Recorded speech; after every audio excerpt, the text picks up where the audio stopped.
ബാലചന്ദ്രനും സ്റ്റാൻലിയും തമ്മിൽ ഹോട്ടലിൽ വെച്ച് കണ്ടുമുട്ടിയിട്ട് സ്റ്റാൻലിയുടെ അടുത്ത് ചോദിക്കുന്നുണ്ട് വരവിൻ്റെ ഉദ്ദേശം എന്താണ് എന്നൊക്കെ പറഞ്ഞിട്ട് ബാലചന്ദ്രൻ ചോദിക്കുന്നുണ്ട്. അപ്പോൾ സ്റ്റാൻലി പറയുന്നുണ്ട് 23 വർഷം മുമ്പ് എനിക്കൊരു മകളുണ്ടായിരുന്നു എന്ന് നിങ്ങൾ പറഞ്ഞു, അവൾ ഇപ്പോഴും ജീവിച്ചിരിപ്പുണ്ടെന്നും പറഞ്ഞു. അപ്പോൾ കുറേ കാര്യങ്ങൾ നിങ്ങൾ അവിടെ പറഞ്ഞിട്ടാണ് എൻ്റെ അടുത്ത് വലിയൊരു ബോംബ് ഇട്ടിട്ടാണ് നിങ്ങൾ പോകുന്നത്.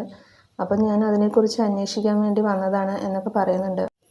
നിങ്ങളുടെ വീട്ടിൽ നിന്ന് പാലയിലേക്ക് വരാൻ വെറും 3 മണിക്കൂർ മാത്രമേ ഉള്ളൂ, എന്നിട്ടും നിങ്ങൾ ഇത് അന്വേഷിച്ചില്ല, വൈജയന്തി എവിടെയാണെന്ന് അന്വേഷിക്കുകയോ ഒന്നും ചെയ്തില്ലല്ലോ എന്നൊക്കെ പറഞ്ഞിട്ട് പറയുന്നുണ്ട്. അപ്പോൾ ഞാൻ അന്വേഷിച്ചിരുന്നു, 2 പ്രാവശ്യം വന്നു. ഒരിക്കൽ വന്നപ്പോൾ അവൾ അവിടെ ഉണ്ടായിരുന്നില്ല. പിന്നെ 2ാമത്തെ പ്രാവശ്യം വന്നപ്പോൾ എന്നെ അവരവിടെ നിന്ന് ആട്ടി ഇറക്കുകയാണ് ചെയ്തത്. പിന്നെ ഞാൻ അതിനെക്കുറിച്ച് ഒന്നും ചിന്തിച്ചില്ല. പിന്നെ 1 വർഷം കഴിഞ്ഞതും വൈജയന്തിയുടെ കല്യാണം കഴിഞ്ഞു എന്നാണ് ഞാൻ അറിഞ്ഞത്. അത് കഴിഞ്ഞ് 1 വർഷം കഴിഞ്ഞതും ഞാനും കല്യാണം കഴിച്ചു. എല്ലാവരെയും പോലെ ഞാനും കുടുംബവും കുട്ടികളുമായിട്ട് അങ്ങനെ ഇരുന്നു. ബാലചന്ദ്രൻ പിന്നെയും പറയുന്നുണ്ട് നിങ്ങൾ ആക്സിഡൻറ്റ് പറ്റി കോമയിലായിരുന്നു എന്നറിഞ്ഞു.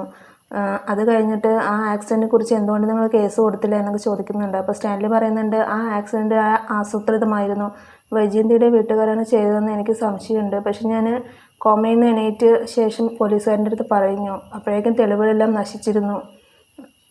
കാരണം അന്ന് CCTV ഉണ്ടായിരുന്നില്ല. 23 വർഷങ്ങൾക്ക് മുമ്പ് CCTV സജീവമല്ലായിരുന്നു. അതായിരിക്കും അതിനുള്ള മെയിൻ കാരണം എന്നൊക്കെ പറഞ്ഞിട്ട് സ്റ്റാൻലി പറയുന്നുണ്ട്. സ്റ്റാൻലി ബാലചന്ദ്രൻ്റെ അടുത്ത് ചോദിക്കുന്നുണ്ട് അലീന എങ്ങനെയാണ് നിങ്ങളുടെ വീട്ടിലെത്തിയത്, അതിനൊരു കാരണം ഉണ്ടാകുമല്ലോ, എങ്ങനെയാണ് അത് വൈജയന്തിയുടെ മകളാണ് എന്നുള്ളത് നിങ്ങൾ അറിഞ്ഞത്? വേറെ ആരും അറിഞ്ഞിട്ടില്ല, പക്ഷെ നിങ്ങൾ മാത്രം ആദ്യം അറിഞ്ഞത്, അത് എങ്ങനെയാണ് എന്നൊക്കെ പറഞ്ഞ് ചോദിക്കുന്നുണ്ട്. വൈജയന്തിയുടെ അച്ഛൻ മരിക്കാൻ കിടക്കുമ്പോൾ ഇങ്ങനെ പറഞ്ഞിരുന്നു ഒരു കുട്ടി ഓർഫനേജിലുണ്ട് എന്ന് പറഞ്ഞിട്ട്. അങ്ങനെ അയാൾ മരിച്ച ശേഷം ഞങ്ങൾ ഓർഫനേജിൽ പോയിട്ട് അലീനയെ കൊണ്ടുവരികയായിരുന്നു.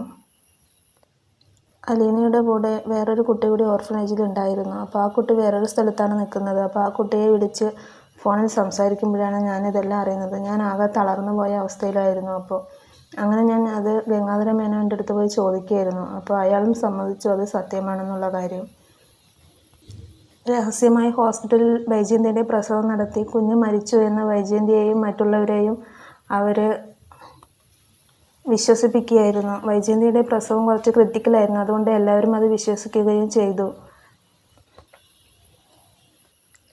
അപ്പോഴേക്കും നമ്മുടെ ഗോവർദ്ധൻ കൊല്ലപ്പള്ളിയിലേക്ക് എത്തിയിട്ടുണ്ടായിരുന്നു. അപ്പോൾ അലീന ചോദിക്കുന്നുണ്ട് അങ്കിളെന്താ ഇങ്ങോട്ട് വന്നത്, അച്ഛൻ കടയിലേക്ക് പോയിട്ടുണ്ടായിരുന്നല്ലോ എന്ന് പറയുന്നുണ്ട്. അപ്പോൾ എൻ്റെ അടുത്ത് വേഗം വരാൻ പറഞ്ഞതുകൊണ്ട് ഞാൻ വേഗം ഇങ്ങോട്ടാണ് വന്നത്. ഒരു ഫയലെടുക്കാൻ മറന്നു എന്നാണ് ബാലേട്ടൻ പറഞ്ഞത്, അപ്പോൾ അതൊന്ന് എടുത്തു തരണം എന്നൊക്കെ പറയുന്നുണ്ട്. അപ്പോൾ അലീന ചോദിക്കുന്നുണ്ട് അപ്പോൾ അങ്കിളിന് എന്തോ ടെൻഷൻ ഉണ്ടല്ലോ, എന്തെങ്കിലും പ്രശ്നമുണ്ടോ എന്നൊക്കെ പറഞ്ഞിട്ട് ചോദിക്കുന്നുണ്ട്. അപ്പോൾ തന്നെ ഗോവർദ്ധൻ ബാലചന്ദ്രനെ വിളിച്ചിട്ട് ബാലേട്ടൻ ഇവിടെ വീട്ടിലില്ലല്ലോ, എവിടെയാണ് എന്നൊക്കെ ചോദിക്കുന്നുണ്ട്. അപ്പോൾ ഹോട്ടലിലേക്കാണ് ഞാൻ നിൻ്റെ അടുത്ത് വരാൻ പറഞ്ഞത്, ഞാനൊരു ഫയലെടുക്കാൻ മറന്നു, അപ്പോൾ അതെടുത്തിട്ട് വരണം, അലീനൻ്റെ അടുത്ത് പറയരുത് ഹോട്ടലിലാണ് ഉള്ളത് എന്ന് പറയരുത് എന്ന് പറയുന്നുണ്ട്. അപ്പോൾ ഗോവർദ്ധൻ അങ്ങനെ അലീനൻ്റെ അടുത്ത് ഹോട്ടലിലാണെന്ന് പറയുന്നില്ല. അങ്ങനെ ബാഗൊക്കെ മേടിച്ചിട്ട് അങ്ങനെ കാറിൽ കയറി വരുന്നുണ്ട്. സ്റ്റാലിൻ ബാലചന്ദ്രൻ ചോദിക്കുന്നുണ്ട് വൈജയന്തിയെ കല്യാണം കഴിക്കാനുണ്ടായ സാഹചര്യം എങ്ങനെയായിരുന്നു എന്ന് ചോദിക്കുന്നുണ്ട്. അപ്പോൾ വൈജയന്തി എൻ്റെ കൺമുമ്പിലാണ് ജനിച്ചതും വളർന്നതും പഠിച്ചതും എല്ലാം. എനിക്ക് അവളെ ഒരുപാട് ഇഷ്ടമായിരുന്നു. അപ്പോൾ ഞാൻ അവൾക്കൊരു ലവ് ലെറ്റർ കൊടുത്തപ്പോൾ വൈജയന്തി വീട്ടിലറിയിച്ച് എല്ലാവരുമായി പ്രശ്നമാക്കി. അന്ന് കുഞ്ഞിരാമൻ മേനോൻ എന്നെ വീട്ടിലേക്ക് വിളിച്ച് എൻ്റെ കരണക്കുറ്റിക്ക് നോക്കി അടിച്ചിരുന്നു. അന്ന് ഞാൻ തീരുമാനിച്ചതാണ് വൈജയന്തിയെ ഞാൻ തന്നെ കല്യാണം കഴിക്കുള്ളൂ എന്ന്. പക്ഷേ അയാൾ മരിക്കുമ്പോൾ അയാളുടെ മകളുടെ കുട്ടിയെ വളരെ ആസൂത്രിതമായി തന്നെ കൊല്ലപ്പള്ളിയിലേക്ക് എത്തിക്കുകയും ചെയ്ത പാപങ്ങളെല്ലാം കഴുകിക്കളയുന്ന പോലെയായിരുന്നു ആ പ്രവൃത്തി എന്നൊക്കെ പറഞ്ഞിട്ട് ബാലചന്ദ്രൻ സ്റ്റാലിൻ്റെ അടുത്ത് പറയുന്നുണ്ട്. അപ്പോൾ ഇന്നത്തെ എപ്പിസോഡ് ഇത്രയേ ഉള്ളൂ. Thank you for watching my video.